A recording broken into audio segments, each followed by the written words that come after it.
Assalamualaikum, salam sejahtera. Anda bersama saya Irshna Irham di Warta Berita pagi ini bersamaan 9 Jun 2022 di Sabah Hits Online TV. Teruskan ke tajuk utama.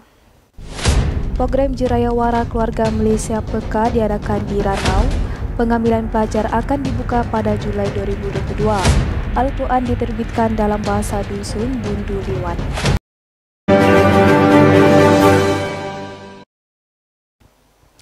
Majlis Perasmian Program Jerayawara Keluarga Malaysia PEKA alias LPPKN, Gabungan Kawasan Dewan Undangan Negeri N36 Kundasang, N37 Keranaan dan N38 Pangginatan telah diadakan sempena sambutan Hari Ibu 2022 yang bertempat di Dewan Masyarakat Ranau pada kemarin. Difahamkan program ini merupakan kerjasama dengan Pertubuhan Muafakat Titipan Amal Isteri Wakil Rakyat Gabungan Rakyat Sabah, Barisan Nasional Mutiara JRSBN, Lembaga Penduduk dan Pembangunan Keluarga Negara Sabah. Isteri kepada Yang Amat Berhormat Ketua Menteri Sabah Yang Amat Berbahagia Datin Seri Panglima Haja Julia Salak merangkap Yang di-Pertua Mutiara JRS dalam merasmikan program Jerayawara ini yang merupakan seri penjelajahan ketiga setelah kawasan Dewan Undangan Negeri N8 Pintasan pada bulan Mac yang lalu.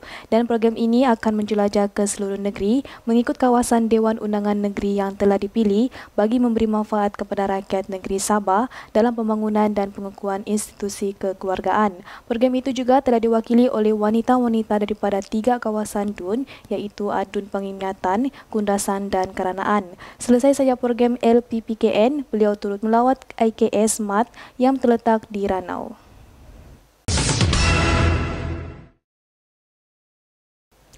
Kementerian Pembangunan Luar Bandar Sabah mengamalkan pendekatan bersasar ke arah pembasmian kemiskinan dan difahamkan terdapat 67,737 individu yang hidup di bawah paras kemiskinan di Sabah, termasuklah 39,623 yang dikenal pasti sebagai miskin tegar. Bagi mengikuti arus dan cabaran, kementerian telah beralih daripada pendekatan rawak kepada langkah yang lebih bersasar untuk membantu golongan miskin. Menterinya Datuk Jahid Jahim berkata, langkah itu dilaksanakan secara pakej termasuklah latihan, sokongan logistik dan pendekatan yang sesuai dengan bakat dan lokasi individu. Sebagai contoh, beliau menegaskan orang miskin di Tanah Besar akan dibantu dalam penelitian salca inci yang tidak melibatkan tempoh pertanian yang lama maupun teknologi atau pengetahuan pertanian yang meluas. Hal ini disampaikan semasa majlis penyerahan tugas bekas Setiausaha Tetap Kementerian Datuk Faimin Kamin kepada penggantinya Nurli Jadanin pada kemarin.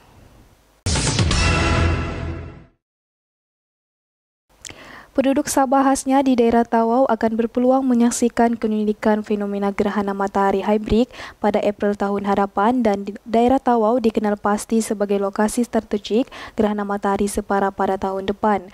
Pengarah Planetarium Negara Anita Bahari berkata daerah ini menjadi lokasi terbaik untuk mencerap atau meneropong gerhana matahari pada 20 April 2023 selepas kali terakhir fenomena sama yang berlaku pada tahun 2019.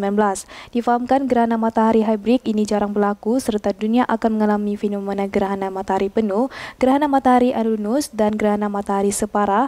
Dalam pada itu, jelajah astronomi pantai timur Sabah adalah langkah pertama ke arah menyemarakan kefahaman astronomi kepada orang ramai selain sebagai pemangkin kepada agenda sains angkasa negara. Tambah beliau tidak lupa juga kepada Menteri Sains Teknologi dan Inovasi Sabah, Datuk Yaakob Khan yang turut hadir untuk bersama-sama melancarkan program itu dan beliau turut menegaskan berdasarkan sambutan yang amat menggalakkan daripada lebih 15,000 pengunjung terhadap program itu, kementeriannya berhasrat untuk meneruskan program yang sama ke bahagian pantai barat.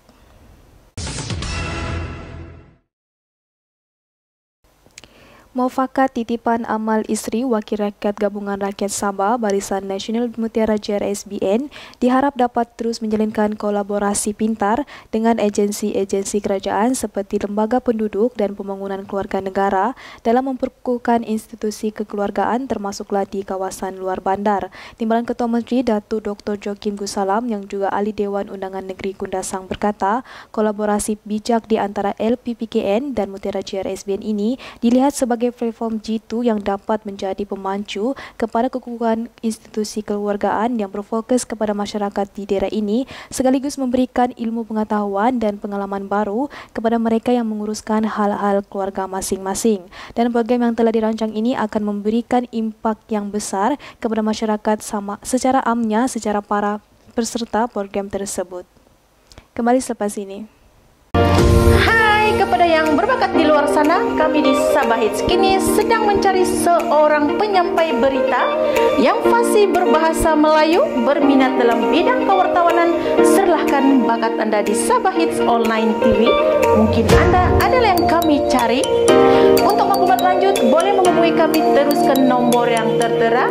Jangan malu, jangan segan, tunjukkan bakat sebenar Anda. Saya Rabi Kalibau, Sabah Hits Online TV. 994 juta telah dirampas, masih peluang bagi menaiki penyelesaian isu penataan tanpa izin KL. Pada kali ini demikian mengambil. Bertemu kembali.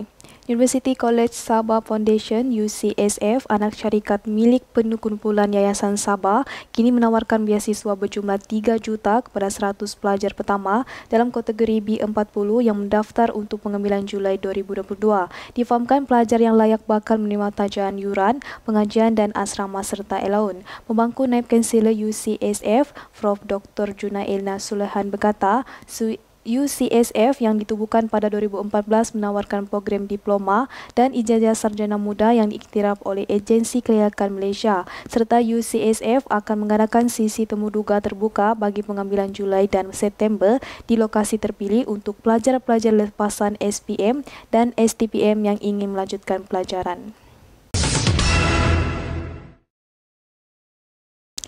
Kebersihan kawasan tapak jualan di sekitar Pekan Bingkor, khususnya tapak tamu mingguan, perlulah sentiasa dijaga dan dipantau bagi mewujudkan persekitaran yang sehat dan mampu menarik lebih ramai pengunjung.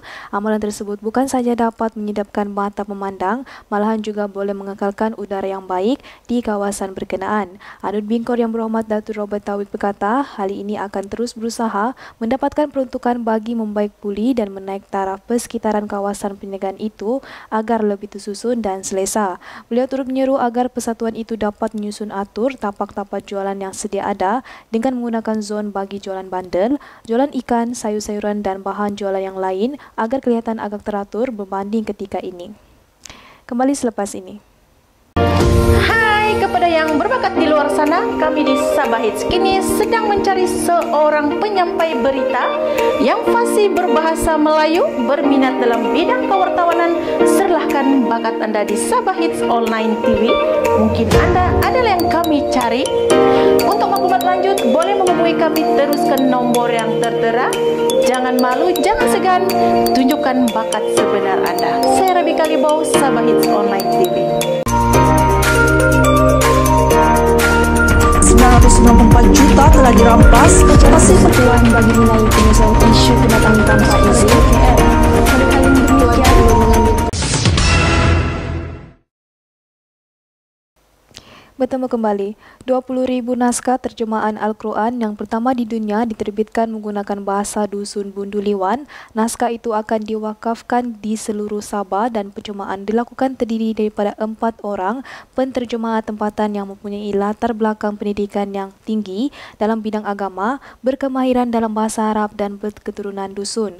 Pengurusi Pertubuhan Karazan Dusun Murud Muslim Malaysia, Nicholas Sylvester berkata, bahasa Dusun Bunduliwan yang digunakan merupakan bahasa standard yang digunakan dalam penyiaran di Sabah. Penterjemahan Al-Quran tersebut sudah selesai dan difahamkan berada di Jabatan Kemajuan Islam Malaysia untuk penilaian terakhir dan selepas itu di KDN sebelum penerbitan naskah berkenaan. Sementara itu, beliau menjelaskan tujuan kunjungan tersebut adalah untuk memohon perkenan Tuan Johar Mahiruddin bagi memberikan kata pengantar untuk terjemahan Al-Quran yang diterbitkan dalam bahasa Dusun. Sekian saja untuk edisi pagi ini. Saya Rishna Irham, Sabah Hits Online TV. Assalamualaikum dan salam hormat.